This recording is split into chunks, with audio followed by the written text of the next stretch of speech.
Marcus wiped the grease from his hands as he floated through the debris field. His small repair ship Lucky Strike moved carefully between twisted metal and broken dreams. Out here in the neutral zone, nobody asked questions about what you salvaged or why. The scanner beeped softly.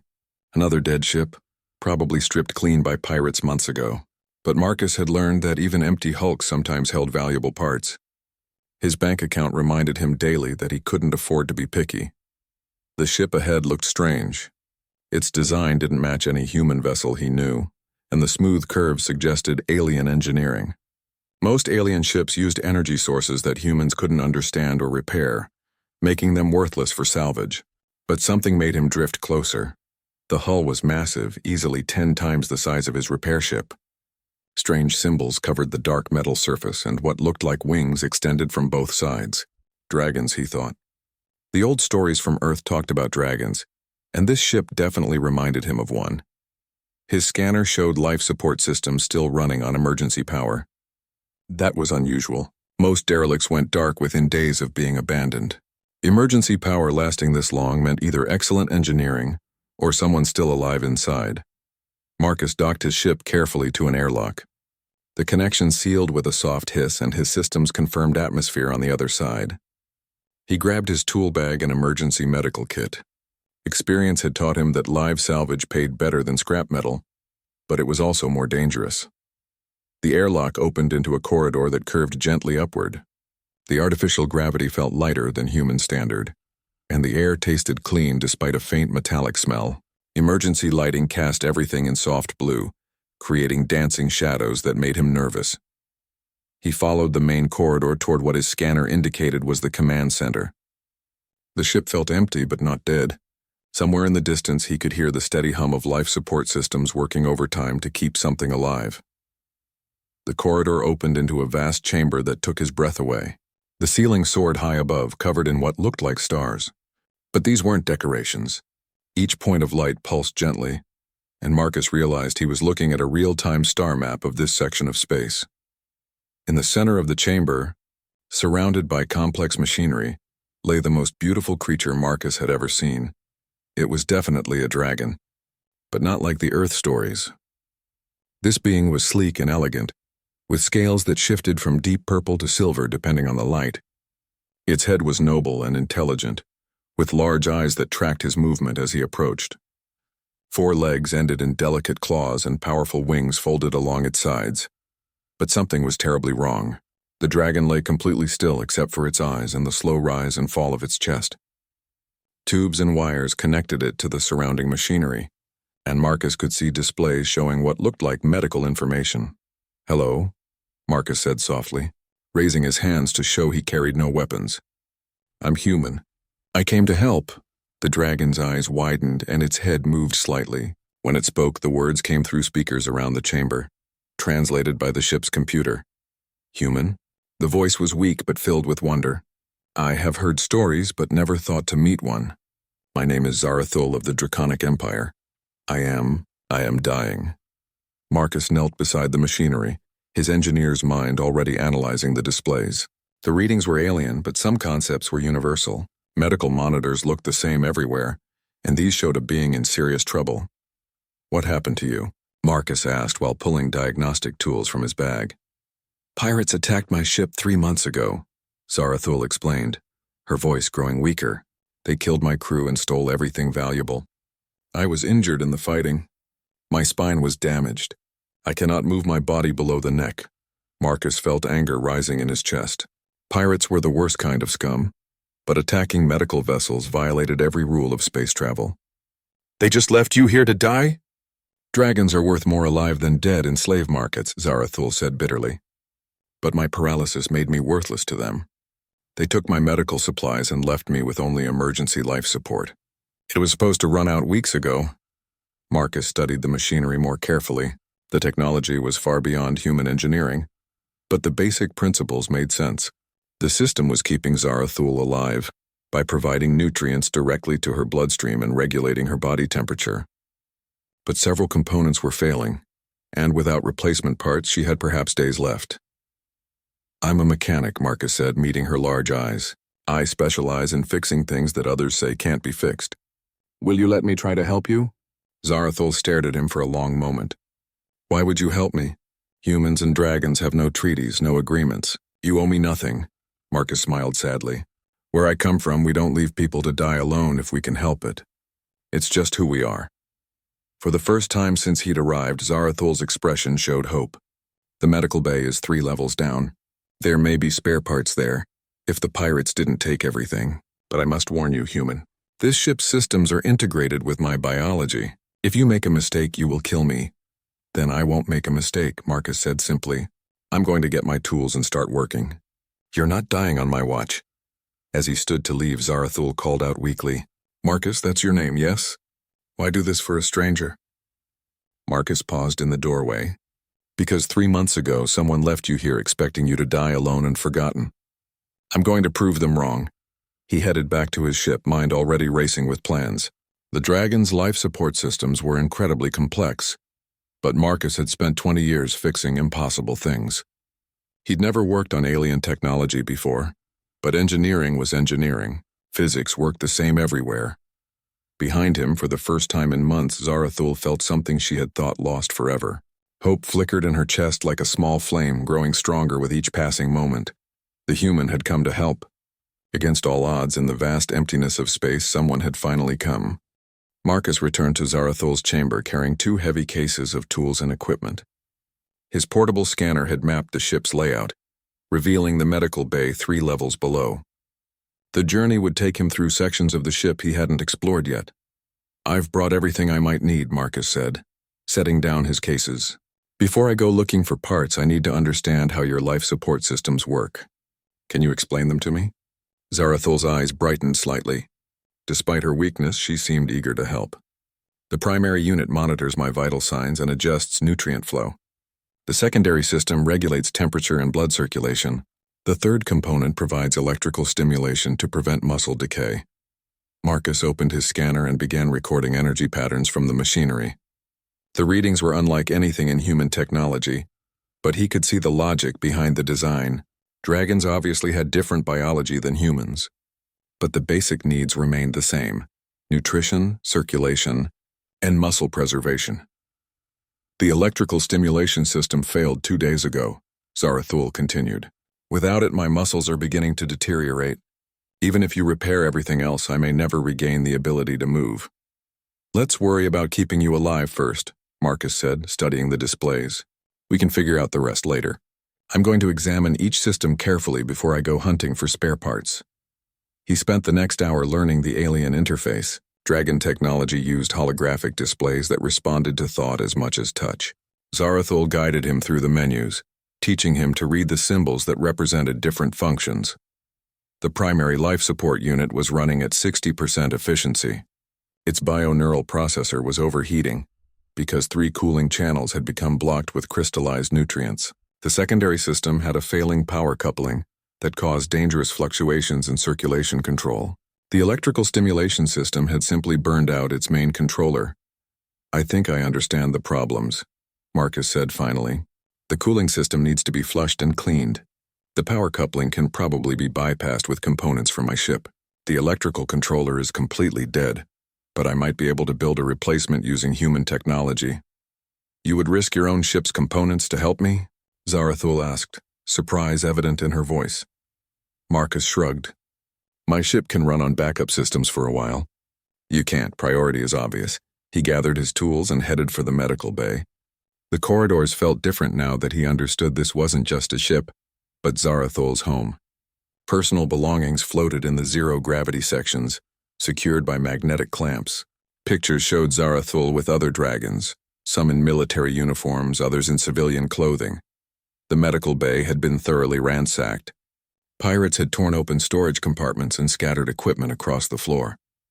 But Marcus had learned long ago that pirates usually took obvious valuables and missed smaller components. He spent 2 hours searching through the wreckage. Hidden in an emergency compartment, he found a sealed container of bioneural cooling fluid. Behind a false panel, spare power couplings lay undisturbed. The electrical controller parts were completely gone, but he'd expected that. Returning to the command chamber, Marcus began the delicate work of system repair. Dragon technology required a gentle touch, and one wrong move could kill Zarathul instantly. He started with the cooling system, carefully disconnecting the blocked channels. "Tell me about your crew," Marcus said as he worked. Conversation would help keep Zarathul alert and give him warnings if anything went wrong. 12 dragons served aboard this ship, Zarathul replied, her voice growing stronger as the cooling system began functioning properly. "We were returning from a diplomatic mission to the Centauri colonies. My pilot was young, barely past her first molting. My engineer had served for 40 years and could fix anything. They died protecting me during the pirate attack." Marcus paused in his work. "I'm sorry. Losing people you care about is the worst part of this job. You have lost friends too." "Too many," Marcus said quietly.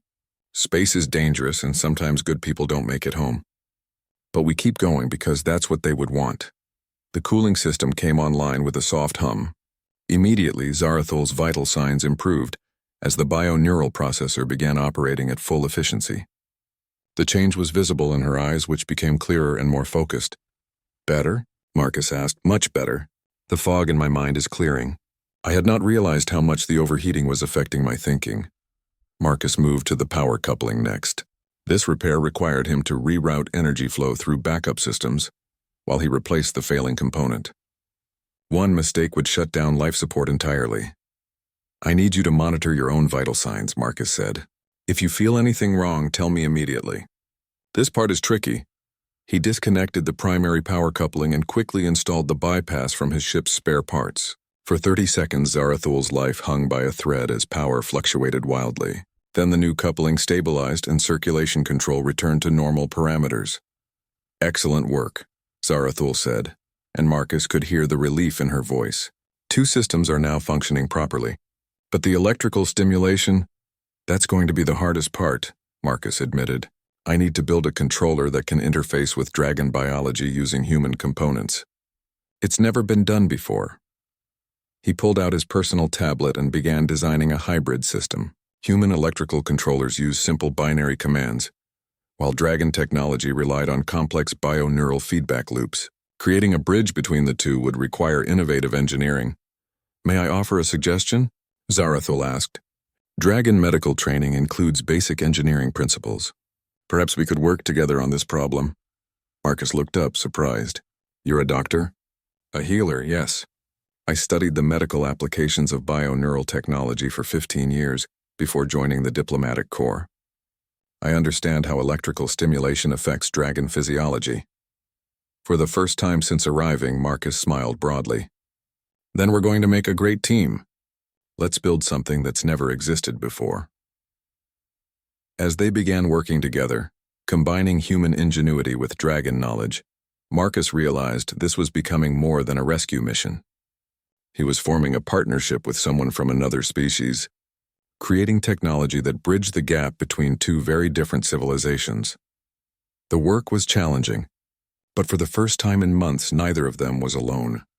Marcus spread his electronic components across the chamber floor, while Zarathul guided him through the complexities of dragon nervous systems. Her knowledge amazed him. Despite being paralyzed and trapped for months, her mind remained sharp and focused. "Dragon nerve clusters respond to specific frequency patterns," Zarathul explained, her eyes tracking the holographic displays she controlled with thought alone. "Human electrical systems use constant voltage, but we need variable wavelengths that match biological rhythms." Marcus studied the waveform patterns she projected into the air. "Like a heartbeat, but for your entire nervous system. I can build a frequency modulator using my ship's signal processor, but programming it will be the challenge." "I can provide the exact patterns needed," Zarathul said. "But will your human components be precise enough?" "Dragon biology requires accuracy within microseconds." "Only one way to find out," Marcus replied, pulling out his portable fabricator. The small device could create simple electronic components using raw materials, but it had never been used for anything this complex. As Marcus worked, Zarathul told him more about her life. She had been born on Draconum Prime, the dragon homeworld where crystal cities reach toward purple skies. Her family were healers, serving their community for generations. She had chosen diplomacy to help her people build relationships with other species. "We dragons live for centuries," Zarathul said, "but we reproduce slowly and our numbers are small. When the galaxy opened to space travel, we realized we needed allies to survive. That's why diplomatic missions like mine are so important. Marcus paused in his work. How old are you, if you don't mind me asking? 67 of your years. Still young by dragon standards. I had hoped to serve as an ambassador for decades more. Her voice carried sadness that made Marcus's chest tighten. You still can, Marcus said firmly. We're going to get you fixed up and back to your people. The frequency modulator took shape slowly under Marcus's careful hands. Each component had to be precisely calibrated to match the biological patterns Zarathul provided. He made mistakes, rebuilding circuits multiple times until they met her specifications. You are remarkably patient, Zarathul observed as Marcus corrected another timing error. Most species I've encountered become frustrated when work requires multiple attempts. My grandfather taught me that good engineering takes time, Marcus replied. He used to say that the universe doesn't care about our schedules, only about whether we do things right. Hours passed as they refined the design. Marcus's back ached from bending over components and his eyes burned from staring at microscopic connections. But every small success brought them closer to their goal. Finally, the frequency modulator was complete. It looked like a hybrid monster, combining sleek dragon bio-neural interfaces with bulky human electronic components. But when Marcus tested it, the waveforms matched Zarathul's specifications perfectly. Now comes the dangerous part, Marcus said, wiping sweat from his forehead. We need to integrate this with your existing systems without disrupting life support. I trust you, Zarathul said simply. Those 3 words hit Marcus harder than he expected. This magnificent being, abandoned and left to die, was placing her life in his hands without reservation. The weight of responsibility made his hands shake slightly as he reached for the connection cables. Talk to me while I work, Marcus said. I need to know immediately if anything feels wrong. He began the integration carefully, connecting human electronics to dragon bio-neural networks one wire at a time. Each connection had to be perfect, or the feedback could damage Zarathul's nervous system permanently. I can feel something, Zarathul said as the first connections went live. A tingling sensation like my body is waking up after a long sleep. Marcus monitored both human and dragon displays, watching as the 2 technologies began to work together. The hybrid system was crude compared to original dragon engineering, but it was functioning. More connections now, Marcus said, adding the next cluster of wires. Tell me what you feel.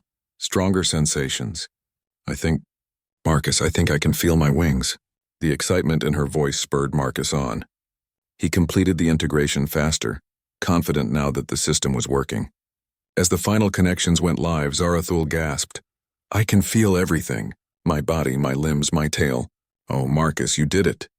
But feeling was only the first step. Marcus watched the displays anxiously as the electrical stimulation began working on muscles that had been inactive for months. The patterns looked correct, but would they be enough to restore movement? Try to move your claws, Marcus suggested. Start small. Zarathul concentrated, her face showing intense effort. For several seconds, nothing happened. Then slowly, one claw twitched. It was barely visible, but it was movement. It worked, Zarathul cried, and Marcus saw tears forming in her large eyes. I moved. After 3 months of paralysis, I moved. Marcus felt tears in his own eyes. In 20 years of repair work, he had never experienced anything like this moment. Technology had saved a life, but more than that, it had given hope back to someone who had lost everything. This is just the beginning, Marcus said. Your muscles need time to strengthen. The electrical stimulation will help, but recovery will take weeks, maybe months. I don't care how long it takes, Zarathul said, managing to move 2 claws now. You have given me back my future. As they celebrated this first success, Marcus realized their partnership had created something unprecedented. Human and dragon technology working together, 2 species bridging the gap between their civilizations through cooperation and trust. But even as he enjoyed the moment, Marcus's practical mind was already thinking ahead. Zarathul was going to survive, but she was still stranded in an empty ship with no way to contact her people. Their work was far from over. Still watching her slowly flex her claws with joy and wonder, Marcus knew they had achieved something special. They had proven that different species could work together to solve impossible problems. The universe felt a little less lonely than it had that morning. Over the next week, Marcus moved his quarters aboard Zarathul's ship to monitor her recovery closely. The makeshift electrical stimulation system required constant adjustment as her muscles slowly regained strength. Each day brought small improvements that filled both of them with hope. "Try lifting your head higher," Marcus encouraged, watching the bio-neural displays carefully. The hybrid system was working better than either of them had dared expect. Zarathul strained with effort, raising her magnificent head several inches off the support platform. "Better?" she asked, breathing heavily from the exertion. "Much better. Yesterday you could barely lift it at all. Your neck muscles are definitely getting stronger." As Zarathul's physical condition improved, she began sharing more about dragon society and technology. Marcus learned that dragons possessed knowledge far beyond human understanding in many fields, particularly biological engineering and energy manipulation. "Your people have created some amazing things," Marcus said, studying a holographic display showing dragon cities. "These bio-neural networks are centuries ahead of human technology." "But we lack human adaptability," Zarathul replied. "Dragons think in long-term patterns. We plan for centuries, building slowly and carefully. Humans improvise, create new solutions quickly when faced with problems. That's why you could save me when dragon healers would have declared my condition hopeless." Marcus was adjusting the frequency patterns when alarms suddenly began sounding throughout the ship. Red warning lights flashed, and the chamber's displays showed multiple contacts approaching rapidly. "Ships incoming," Marcus said, reading the tactical display. 3 vessels moving fast." "Pirates?" Zarathul's expression grew grim as she accessed the ship's sensors with her thoughts. "Worse, those are hegemony vessels. They're slavers, the ones who originally attacked my ship." Marcus felt his blood turn cold. The hegemony were notorious throughout the galaxy for capturing and selling sentient beings. If they had returned, it meant they had decided Zarathul was valuable enough to retrieve despite her paralysis. "They must have been monitoring the system," Zarathul continued, her voice tight with fear. "They've detected that life support is running above emergency levels. They know someone has repaired the systems." Marcus was already moving, gathering his tools and checking his sidearm. "How long do we have?" 10 minutes, perhaps 15. "But Marcus, you must leave now. Take your ship and escape. They cannot be allowed to capture a human." "I'm not leaving you," Marcus said firmly, sealing his equipment cases. "We've come too far for that." "You don't understand," Zarathul said desperately. "The hegemony has never captured a human alive. They would study you, learn your weaknesses, then use that knowledge to hunt your entire species. My life is not worth that risk." Marcus paused, understanding the implications, but his grandfather's voice echoed in his memory. "Sometimes doing the right thing is dangerous. Do it anyway." "There has to be another option," Marcus said, studying the ship's schematics on his tablet. "What about the ship's weapons?" "Destroyed in the original attack. This vessel was designed for diplomacy, not war." Marcus's mind raced through possibilities. 3 hegemony ships against an unarmed diplomatic vessel was hopeless odds. But running wasn't an option either. They needed a different solution. "What about the ship's engines?" Marcus asked. "Are they functional?" "Yes, but we're both too weak to pilot effectively. The neural interface requires physical connection that I cannot maintain in my condition." "Then we need to make me strong enough to help," Marcus said, an idea forming. "Can your bio-neural system interface with human biology?" Zarathul's eyes widened with understanding. "Theoretically, yes, but it's never been attempted. The process could kill you, and even if it works, the mental strain would be enormous." "Better than being captured," Marcus said grimly. "How do we do it?" Zarathul guided him through the process quickly. Dragon neural interfaces worked by creating temporary biological connections between the user's nervous system and the ship's computers. For humans, this meant surgical implantation of bio-neural threads directly into his spinal cord. "I can guide the procedure remotely," Zarathul said, "but you'll have to perform the surgery on yourself. The timing must be perfect or we'll both die." Marcus sterilized the implantation device with shaking hands. Outside, the hegemony ships were closing fast. He could see them on the displays now, dark angular vessels bristling with weapons. "Ready?" Zarathul asked. "Do it." The bio-neural thread slid into Marcus's spine with precise mechanical accuracy. Pain exploded through his nervous system as alien technology merged with human biology. For a moment, his vision went white and he thought he would pass out. Then suddenly, Marcus could feel the ship. It was overwhelming at first. Every system, every sensor, every circuit became part of his awareness. He could sense the approaching hegemony vessels like predators stalking through space, but he could also feel the ship's powerful engines ready to respond to his commands. Marcus, Zarathul's voice seemed to come from inside his head now, transmitted through the neural link. Are you all right? I'm in the ship, Marcus replied, amazed. I can feel everything. This is incredible. Focus, Zarathul urged. The hegemony ships will be in firing range in 2 minutes. We need to move now. Marcus reached out with his new senses, activating the engines. The ship responded instantly, accelerating away from the debris field with smooth power. But the hegemony vessels were faster, designed for pursuit and capture. They're gaining on us, Marcus reported, monitoring the tactical display through his neural connection. We need something more than just running. There, Zarathul said, highlighting a section of space on their shared awareness. A pulsar's magnetic field. If we can reach it, the radiation will interfere with their sensors. Marcus pushed the engines harder, feeling the strain through the neural link. The ship wasn't designed for this kind of acceleration, and he could sense systems beginning to overload. But they had no choice. Behind them, the hegemony ships opened fire. Energy beams lanced through space, barely missing as Marcus threw the ship into evasive maneuvers that would have been impossible with manual controls. Almost there, Marcus said through gritted teeth.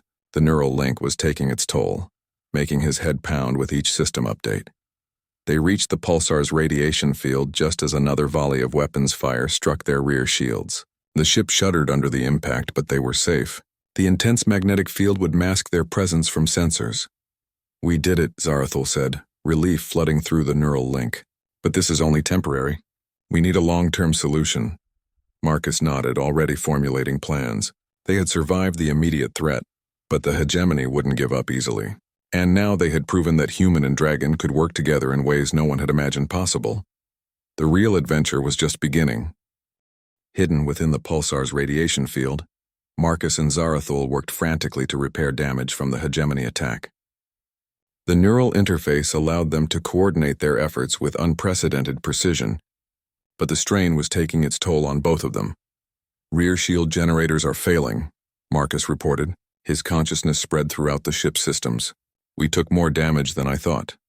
I can reroute power from non-essential systems, Zarathul replied through their shared link. But we need physical repairs that neither of us can perform in our current conditions. Marcus disconnected from the neural interface, gasping as his awareness snapped back to his own body. The implants were designed for dragons, and prolonged use was pushing his human nervous system beyond safe limits. We need help, Marcus said, rubbing his temples to ease the pounding headache. Do you know anyone in this sector who might assist us? Zarathul considered carefully. There is a possibility. The consortium maintains a trade station 3 days from here. They're neutral in most conflicts and have strict policies against slavery, but approaching them is risky. More risky than staying here until the hegemony finds us? The consortium has never dealt with humans before. They might see you as a curiosity to be studied, or worse, a threat to be eliminated. Marcus stood slowly, still feeling the after effects of the neural interface. Then we'll have to convince them we're neither. What do you know about their culture? The consortium is led by the Nexari, a species that values knowledge and innovation above all else. They've built their civilization around the exchange of information and technology between different races. An idea began forming in Marcus's mind. What we've accomplished here, the human-dragon neural interface, that's never been done before, right? Never. The biological incompatibility was considered absolute. Then we have something to trade, Marcus said with growing excitement.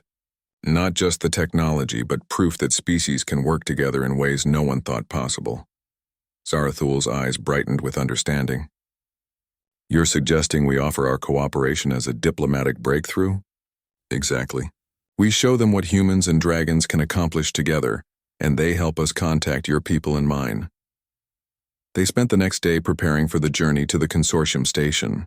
Zarathul's recovery had progressed remarkably, and she could now move her head and neck freely.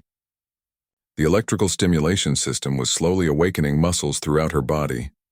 Though full mobility would still take time, Marcus modified the neural interface to reduce strain on his nervous system, creating a hybrid connection that allowed limited ship control without the overwhelming sensory input. It was less powerful than the full interface, but sustainable for longer periods. Are you certain about this? Zarathul asked as they prepared to leave the pulsar's protection. Once we reveal ourselves to the consortium, there's no going back. Both our species will be changed forever. Sometimes change is necessary, Marcus replied, taking the pilot's position. My people have been exploring space for decades, but we've had limited contact with other intelligent species. This could open doors we never imagined. And my people have been too isolated, too careful in our dealings with others, Zarathul added. Perhaps it's time we learn to trust more freely. They emerged from the radiation field carefully, scanning for hegemony ships. The area appeared clear, but Marcus knew their enemies wouldn't give up easily. The journey to the consortium station would require speed and stealth. The modified neural interface made piloting smoother than Marcus had expected. He could feel the ship's responses without being overwhelmed by every system detail. Zarathul handled navigation and sensors, her superior knowledge of this region of space proving invaluable. Contact ahead, Zarathul announced on the second day. Consortium patrol vessel. Standard escort configuration. On the display, Marcus saw a sleek ship unlike anything in human or dragon design.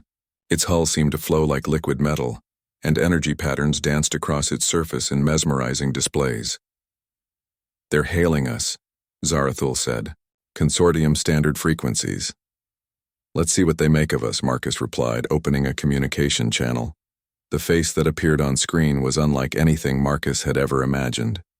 The Nexari being had crystalline features that shifted color as it spoke, and multiple sets of eyes that seemed to process information at incredible speed. Unknown vessel, the being said in heavily accented galactic standard. You are carrying mixed biological signatures that our sensors cannot identify. State your purpose in consortium space. I am Zarathul of the Draconic Empire, Zarathul replied formally. I travel with Marcus Thompson of the Human Republic. We seek audience with the Consortium Council on a matter of galactic importance. The Nexari's crystalline features shifted rapidly through several colors. Humans.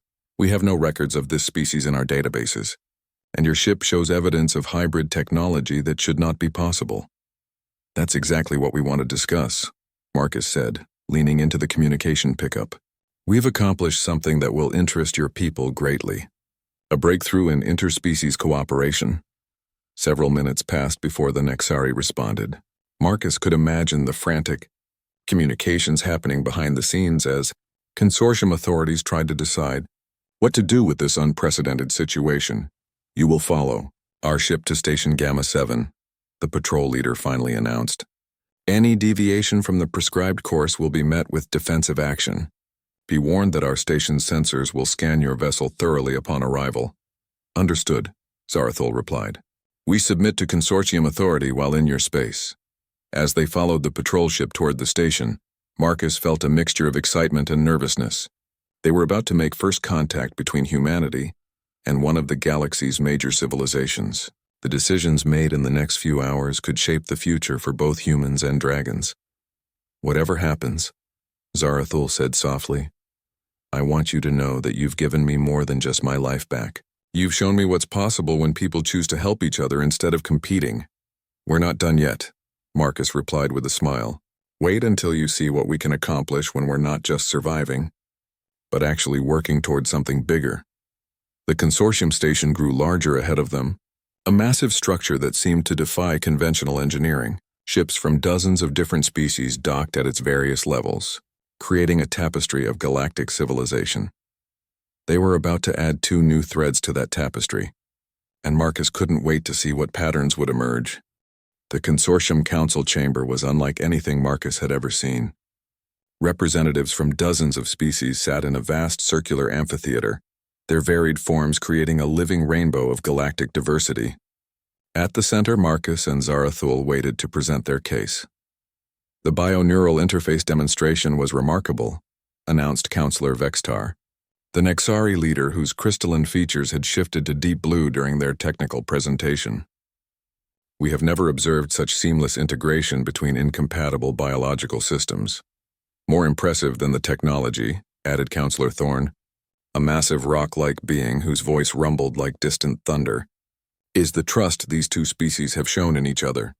The neural interface requires complete vulnerability from both participants. Marcus stood carefully, still feeling residual effects from the interface demonstration. Showing the council how human and dragon minds could work together had been risky, but necessary to prove their claims. Honored counselors, Marcus began, what Zarathul and I have accomplished is just the beginning. Our species have different strengths that complement each other perfectly. Humans excel at rapid adaptation and creative problem-solving, while dragons possess deep knowledge and long-term thinking. Together, Zarathul continued, now able to raise herself to a sitting position through a combination of recovered muscle control and mechanical assistance Marcus had built. We can achieve things neither species could accomplish alone, but this partnership needs support and protection to grow. Counselor Yura, a graceful being whose translucent skin revealed flowing patterns of light beneath, leaned forward with interest. You seek consortium membership for both species? We seek the opportunity to prove that cooperation between different species can benefit everyone, Marcus replied. The galaxy faces many challenges that require combined knowledge and abilities. Indeed, rumbled Counselor Thorn. The hegemony grows bolder in their slaving operations. Traditional approaches have failed to stop them. Which brings us to our immediate request, Zarathul said. We need to contact our respective governments and propose a formal alliance. But first, we need protection from the hegemony forces hunting us. The council members exchanged glances and brief communications in their various languages. Marcus had learned enough about consortium politics to know this was far more complex than a simple request for help.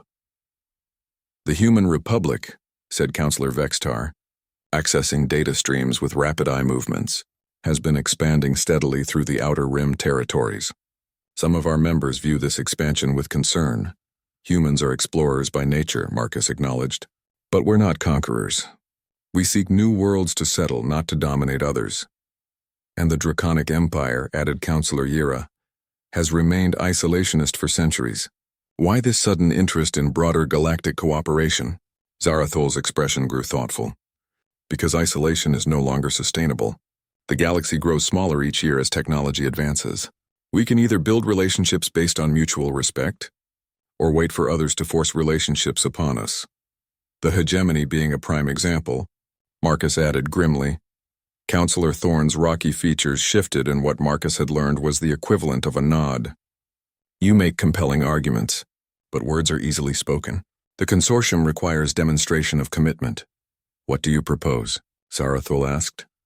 A joint mission, Counselor Vextar announced, her features brightening to silver. The hegemony has established a new slaving operation in the Kepler sector. Traditional consortium forces have been unable to penetrate their defenses. But a human dragon team, using your hybrid technologies, might succeed where others have failed. Marcus felt his pulse quicken. A rescue mission? More than that, Counselor Yura explained. The hegemony has captured representatives from several species, including a consortium diplomat. Freeing them would demonstrate your species' commitment to galactic cooperation and deal a significant blow to hegemony operations. Marcus looked at Zarathul, seeing his own excitement reflected in her large eyes. This was the opportunity they needed to prove themselves, but it was also extremely dangerous. Zarathul is still recovering, Marcus pointed out. Full mobility will take months. But the neural interface allows us to function as a combined unit. Zarathul replied eagerly. My knowledge and your adaptability, working through advanced ship systems, we could accomplish what neither of us could do alone. The consortium would provide a specially equipped vessel, Counselor Thorn offered. Our bioneural technology enhanced with your hybrid innovations. Consider it an investment in potential future cooperation. Marcus made his decision. We accept. Excellent, Counselor Vexatar said, her features cycling through pleased colors. But understand, this mission will be observed closely by all consortium members. Success could open doors to unprecedented cooperation between our civilizations. Failure won't happen, Marcus said firmly. We've come too far to fail now. 3 weeks later, Marcus and Zarathul launched from Consortium Station aboard the most advanced ship either had ever seen. The vessel combined consortium technology with their hybrid innovations, creating capabilities that surpassed anything in the galaxy. Zarathul's recovery had progressed remarkably during their stay at the station. Consortium medical technology, enhanced by Marcus's mechanical innovations, had accelerated her healing beyond all expectations. She could now move her wings and forelimbs, though full flight would still require time. The neural interface feels different in this ship, Marcus observed as they tested the enhanced systems. More intuitive, less strain. Consortium bio-neural technology is centuries ahead of Dragon engineering, Zarathul replied, her consciousness merging smoothly with the ship's systems. Combined with your modifications, it's like having a third mind working with us. As they approached the hegemony facility, Marcus marveled at how far they had come from that first meeting in the derelict ship. What had begun as a simple rescue had become the foundation for a new age of galactic cooperation. Are you ready? Zarathul asked as the hegemony station appeared on their sensors. Ready, Marcus replied, settling into the neural interface. Let's go show the galaxy what humans and dragons can do together. The ship plunged toward the enemy station, carrying with it the hopes of two species and the promise of a brighter future for all civilized beings in the galaxy. Behind them, the consortium fleet followed at a distance, ready to witness history in the making. Ahead lay danger, but also opportunity greater than either Marcus or Zarathul had ever imagined. The age of cooperation had begun, and nothing would ever be the same.